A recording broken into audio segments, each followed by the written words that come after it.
कांच के लिए बैगनी व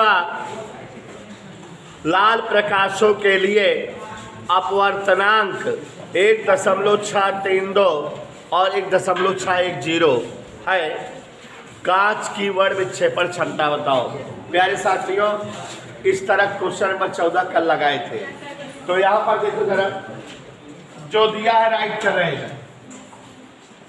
क्वेश्चन नंबर 15 फ्लिंट कांच के लिए, कांच की एक प्रकृति है फ्लिंट, जैसे क्राउन कांच, फ्लिंट कांच के लिए बैगनी और लाल रंग के अपवर्तनांक दिए हैं। स्क्वायर देखो, बैगनी प्रकाश का अपवर्तनांक माने NB, लाल प्रकाश का अपवर्तनांक मतलब NR। तो यहाँ बैगनी प्रकाश का अपवर्तनांक 1.632, लाल प्रकाश का अपवर्तनांक 1.610। हमसे कह रहा है वर्ण विक्षेपण क्षमता बताओ। वर्ण विक्षेपण क्षमता पूछ रहा है। तो वर्ण विक्षेपण क्षमता का सूत्र होता है ओमेगा बराबर NV माइनस NR अपान NY माइनस 1। इसी तरह से एक सवाल कल लगवाए थे और बताए थे इम्पॉर्टेंट है, और आपको बताए थे कि अगर कभी NV और NR दिया रहे तो मध्यवर्ती किरण पीले रंग का अपवर्तनांक मतलब दोनों का औसत अपवर्तनांक। कैसा अपवर्तनांक? हाँ बेटा, NY बराबर NV प्लस NR बटा 2, ये फार्मूला होता है। तो स्क्वायर से देखिए जरा, NV 1.632, NR 1.610, जोड़ के 2 से भाग दीजिए। ठीक है स्क्वायर। तो 16 16 32, 32 10 42, 2 से भाग देंगे जब, तो 32 का आधा 16, 42 का आधा 21।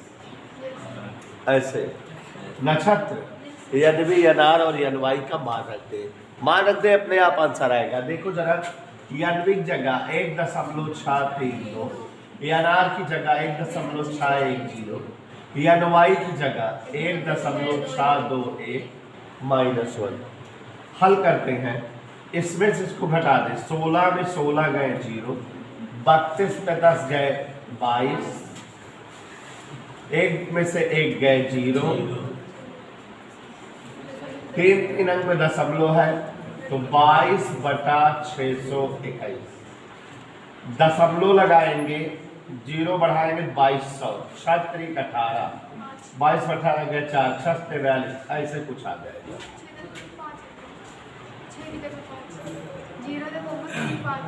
0. हाँ, लगभग में 3 आ जाएगा वो। तो ये इज दैट क्लियर। उसके आगे भी अंक है ना, तो जब लिख दे कल लिख दे दो वगैरह। अगला क्वेश्चन पढ़ रहे हैं, ध्यान सुनो। एक प्रिज्म, बढ़िया प्रश्न है, ध्यान से सुनो इस पर, जिसका अपवर्तन कोण 60 अंश है। मने वंशिका जी, अपवर्तन कोण बोले तो प्रिज्म का अपवर्तन कोण A से लिखा जाता है, 60 दिया हुआ है। एक प्रिज्म जिसका अपवर्तन कोण 60 अंश है। सभी बच्चों ध्यान से समझो, जिसे आप भी लगा सको ना, पढ़ा इसलिए रहे कि आप भी लगा सको। आज ये लेसन क्लोज हो जाएगा, कल से नया लेसन पढ़ाएंगे, ठीक है ना उस पर?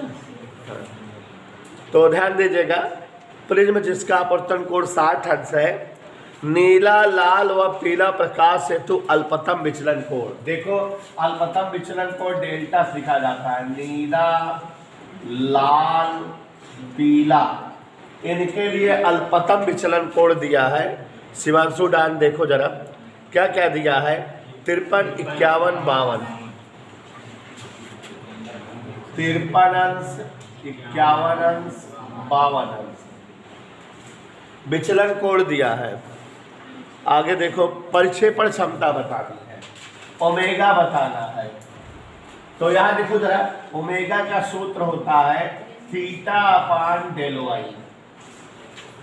यह भी होता है जब अपवर्तनांक दिया रहे तो ये वाला सूत्र, अपवर्तनांक न दिया रहे तो परिभाषा, वर्ण विक्षेपण क्षमता की परिभाषा बताए हैं कि बैगनी व लाल रंग के प्रकाश के निर्गत किरणों के लिए कोणीय विचलन और पीले प्रकाश के लिए अल्पतम विचलन का अनुपात वर्ण विक्षेपण क्षमता कहलाती है। तो वही सूत्र लगा रहे हैं। तो अब अगली लाइन से डेल्टा वाई थीटा दो निर्गत प्रकाश के किरण का कोणीय विचलन। तो यहाँ कौन कौन निर्गत प्रकाश है? नीला प्रकाश है और लाल है, तो del B minus del R. कोणीय विचलन तो और प्रथम विचलन का अंतर होता है। अब सबका मान रख दो इज्जत के साथ। डेल बी देखो कितना है, डेल आर, डेल वाई 53 2/52 माने 1/26 भाग दो, दशमलव लगाओ 10, 0 बढ़ाओ 100, 26 चौका 104, 26 तिहाई 78, 100/78 गए 22, 2 20, 2 20 26, 6 2 16।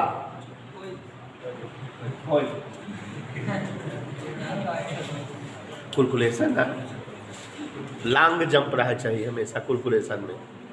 क्वेश्चन नंबर 17 पढ़ रहे हैं, मुझसे 17 पढ़ रहे हैं। फ्लिंट कांच के लिए डाले हैं बैगनी, पीला व लाल रंगों के अपवर्तनांक। देखो अब अपवर्तनांक दिया है, माने इस तरह की सवाल हो जाएगी। बैगनी, पीला व लाल रंगों के अपवर्तनांक। सभी बच्चे ध्यान से देखें क्वेश्चन नंबर 17।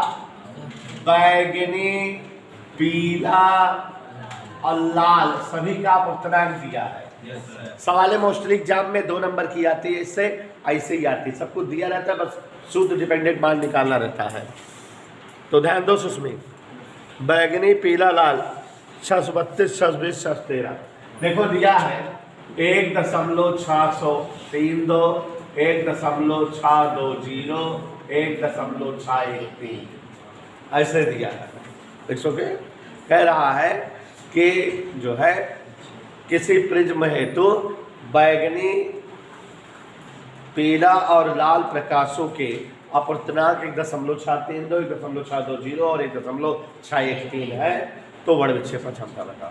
यही पूछ रहा है ना? हाँ, सवाल याद हो जाए चाहे सवाल हो। ओमेगा बराबर थी तो क्या होता है?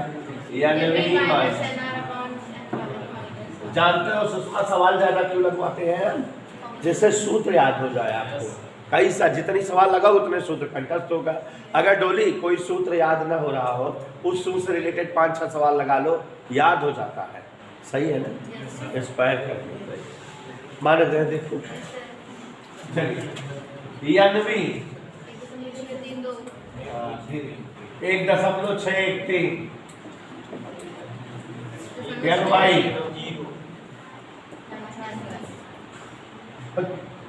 इसको घटाओ।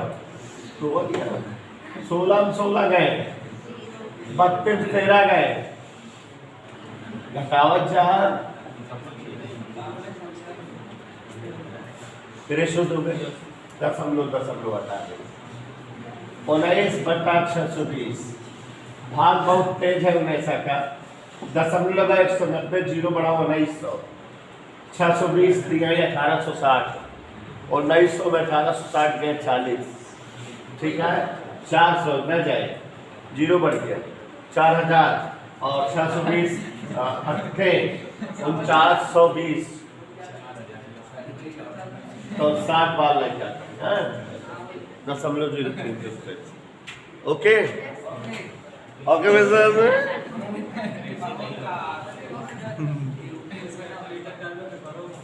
एक पतले प्रिज्म के ध्यान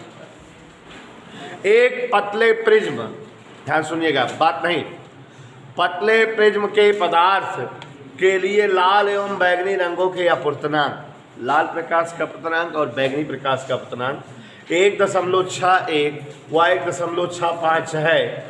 पदार्थ की परिक्षेपण क्षमता 0.08 है। प्रकाश के पीले रंग का विचलन कोण 5 अंश है। प्रिज्म कोण बताओ। तो देखो बेटा सिंपल क्वेश्चन है, सूत्र डिपेंडेंट है। जो जो दिया है उसको लिख दें, अपने आप आ जाएगा। तो ध्यान दीजिएगा, कह रहा है लाल और बैगनी के अपवर्तनांक माने NB और NR। लाल माने NR, बैगनी माने NB। जैसे क्वेश्चन के क्रम में बोलता रहे उसी क्रम में लिखा भी करो सचिन। तो लाल व बैगनी रंगों का अपवर्तनांक 1.61 और 1.65, उल्टा लिख दोगे गलत हो जाएगा। और क्या दिया सुने सर, वर्ण विक्षेपण क्षमता 0.08, ओमेगा दिया है 0.08।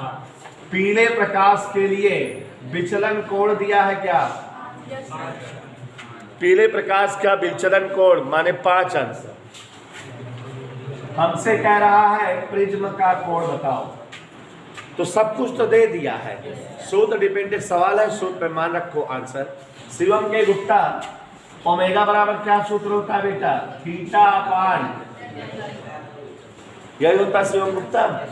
अगर हम परीक्षा गुणा कर देता, थीटा बराबर omega into,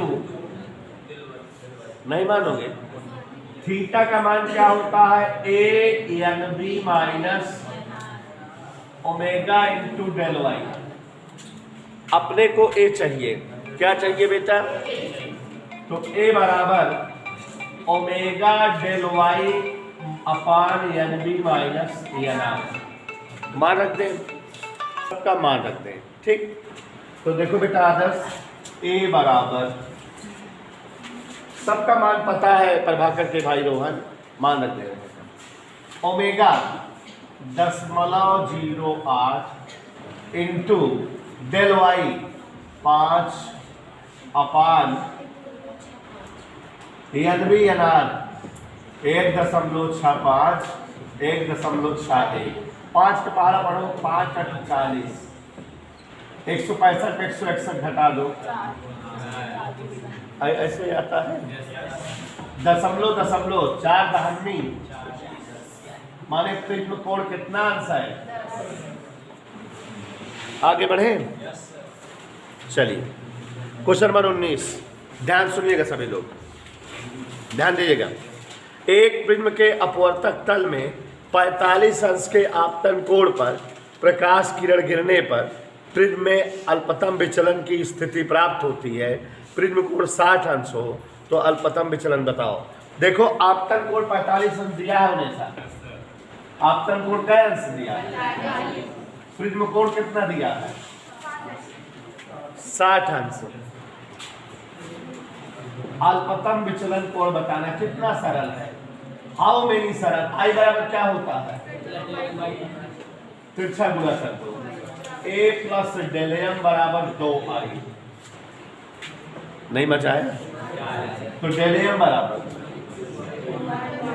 2i minus a, 2 गुणे i मान धर दो 45, 1 मान धर दो 45 दूनी 90 में 60 गए, ये आंसर आ गया, कोई दिक्कत तो नहीं सर।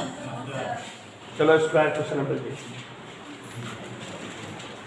देखो, एक प्रिज्म का अपवर्तक कोण 60 अंश है, ए बराबर 7, अनिरुद्ध के मौर्य,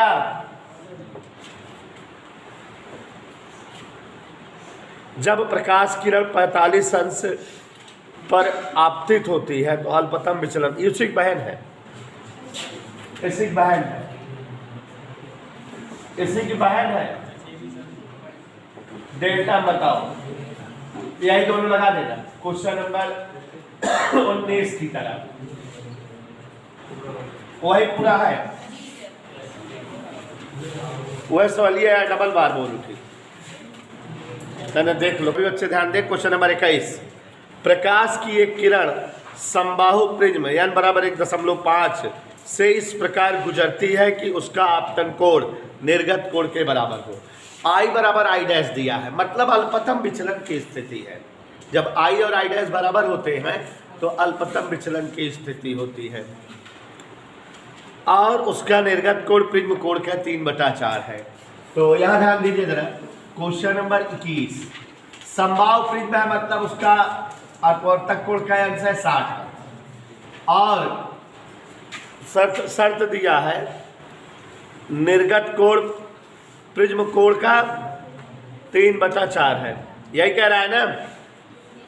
आई और आई डैश दोनों बराबर हैं और 3/4 ए है, आपतन कोण निर्गत कोण बराबर है, और जो है किसका 3/4 है, हाँ चलिए देखिए 19 3/4 ए की जगह 60, 4 से भाग दी 15 थी 45, और आई की जगह लिखी थी a प्लस डेल एम बटा 2।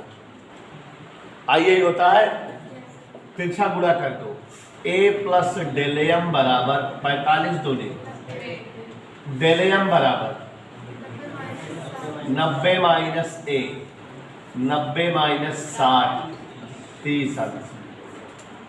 अल्पतम विचलन कोण कितना आ गया बेटा? 30। अगला सवाल है कि सिद्ध करो किसी प्रिज्म को जल में डुबोने पर उसका अल्पतम विचलन कोण चौथाई रह जाता है। तो पहले यहां देखो जरा, कल अभी इस तरह के सवाल एक लगी थी और हमने बताया था कैसे पूछता है। वायु में विचलन कोण का सूत्र क्या होगा? सभी लोग सोच के बताओ। वायु में विचलन कोण डेल्टा फॉर एन है ना, सूत्र बताया है ए एन माइनस 1, तो वायु के सापेक्ष कांच का अपूर्णांक -1। इतना होगा कि नहीं? कह दो हाँ सर। आगे बढ़ो। हिमांशु ढाल, जल में डेल्टा डब्लू, ए पहले कितने जल में आएंगे? डब्लू एन जी, दोनों भाग दे दे। कल ऐसे कराए थे कि नहीं? एक सवाल, delta A upon delta W, ए से ए कट गया, सुमित के पाल कोई दिक्कत? आगे बढ़ो। ए एन जी दिया हुआ है 3/2, डब्ल्यू एन जी का मतलब A N G upon A N W, 3/2 में से एक गए। ए एन जी माने 3/2, ए एन डब्ल्यू माने मजा आई 1/2। ये नीचे घर ऊपर गया 3 3 9, और ऊपर का नीचे 2 चौकी 8। तो यहाँ delta for air upon delta for W बराबर 1/2, 9/8 में घटाओ 8 कम 8, 9 में से 8 गए। Delta for air upon delta for W, 8 ऊपर का और 2 नीचे, 4 तिरछा गुणा 4 डेल्टा डब्ल्यू बराबर डेल्टा ए, तो डेल्टा डब्ल्यू बराबर 1/4। सिद्ध हो गया कि वायु में विचलन कोण चौथाई रह जाएगा। सिद्ध हो गया कि नहीं? नोट करो। प्रश्न नंबर 23, very बढ़िया सवाल, ध्यान सुनिएगा। एक प्रिज्म का अपवर्तक कोण 30 अंश व अपवर्तनांक √2 है। तो प्यारे बच्चों क्या क्या दिया है? ध्यान से देखिए, अभी तक तो कोई दिक्कत नहीं है। अपवर्तनांक कितना है और अपवर्तक कोण क्या अंश है? अगर कहो तो प्रिज्म की फोटो बना के दिखा दें आपको। देखो ये एक प्रिज्म है, दिखा के नहीं सबको, ए बी सी, इसका अपवर्तक पृष्ठ एक ये है, दूसरा ये, और ये प्रिज्म कोण है 30 अंश। ऐसा उन्हें ऐसा दिया हुआ सवाल में, एक अपवर्तक पृष्ठ ए बी, दूसरा अपवर्तक पृष्ठ ए सी, प्रिज्म कोण 30 अंश। सवाल देखो, इसके एक अपवर्तक पृष्ठ पर चांदी की कलई की गई है। अब एक अपवर्तक पृष्ठ पर कलई कर दिया, तो ये कौन सा पृष्ठ हो गया? परावर्तक पृष्ठ। कलई हो गई, दर्पण बना दिया। और आगे देखो ने साहब, दूसरे पृष्ठ पर प्रकाश की एक किरण किस कोण पर गिरे कि प्रिज्म से अपवर्तन और कलाई वाले पृष्ठ से परावर्तन के बाद किरण अपने ही मार्ग से लौट आए। तो देखो यहाँ कोई एक किरण आपतित हो और ये कौन हो? अभिलंब, यमयन। लेकिन आपसे बताना है कि यह कोण बताइए। ध्यान से देखो, एक पृष्ठ इसका क्या है? कलई किया हुआ है। किस कोण पर कोई किरण आपतित हो कि अपवर्तन के बाद जो अपवर्तित किरण मिले, ऐसे ऐसा तो मिलेगी अपवर्तित किरण, उन्हें था ऐसे मिलेगी, जाना ऐसे चाहिए था। तो जो अपवर्तन के पश्चात किरण मिले वो इस परावर्तक पृष्ठ पर, जैसे ये ओपी है, इस पर टकराएगी कि नहीं? तो इस पृष्ठ से क्या होगा? परावर्तन। कह रहा है उसी मार्ग से लौट आ जाए, तो माने ऐसे लौट आए। कहने का मतलब पी क्यू जो है आपतित भी रहे और क्यूपी परावर्तित भी रहे। तो इसका मतलब इस किरण के लिए यहाँ आपतन कोण पक्का हो गया क्या अंश का 90। जब किरण ऐसे आपतन तो लाओ टाइट माने अभिलंबोत गई माने यहाँ पर कोण का इतना अंश हो गया। और बच्चों जब ये 90 है और ये 30 है तो ये कोण कितना हो गया 60 हो गया। कैसे मालूम? त्रिभुज के तीनों कोणों का जोड़ क्या होता है? तो 90 30 है कि ये क्या हो गया। तो अब ये कोण कितना हो जाएगा? चूंकि ये अभिलंब है पूरा 90 होता है उधर 60 है तो इधर बचा माने स्पष्ट हो गया क्या हमेशा कि आर जो है 30 आर कितना है पक्का। एन बराबर सूत्र क्या होता है? साइन आई अपान तिरछा गुणा कर दो साइन आई बराबर एन इंटू साइन आर होगा कि नहीं? ध्यान से देखो एन की जगह आर की जगह साइन 30 का मान भाग देने पर क्या अंश का मान है साइन में तो आई बराबर इट्स ओके।